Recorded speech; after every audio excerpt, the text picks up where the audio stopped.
14లో మనకు 47.7 వచ్చింది, వాళ్ళకి 45.67. మార్జినల్గా 1-2%తోనే 14లో మనం విన్ అయ్యాం. ఆ తర్వాత ఓట్లు చీలిక మూలాన మనకి 23 సీట్లకే వచ్చాం.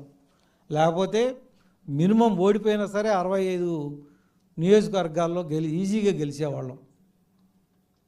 అందుకని మనం మీకు ఇప్పటికీ చెప్పదలుచుకుంది ఏంటంటే, రాష్ట్రంలో 147 నియోజకవర్గాల్లో తెలుగుదేశం, జనసేన, బీజేపీ 3 కలిపితే ఓట్లకి వైసీపీకి ఓట్లకి మధ్య 5% గ్యాప్ ఉంది, అంటే 2% గ్యాప్ ఉంది. మనం 2019 ఓట్లని సస్టైన్ చేసుకొని ఇంకొక 2% ఎక్స్ట్రా తెచ్చుకుంటే 147 కాన్స్టిట్యున్సీలో గెలవచ్చు.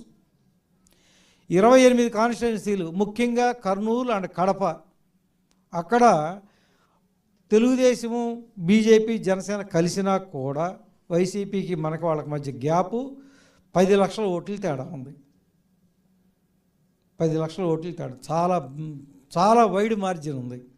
అందుకని మేము ఇక 175 నియోజకవర్గాలని సమానంగా అందుకని మేము బలహీనమైన నియోజకవర్గాలు, బలమైన నియోజకవర్గాలు కొంచెం పక్కన పెట్టండి, అన్నిట్లో సమానంగానే పనిచేయాలి.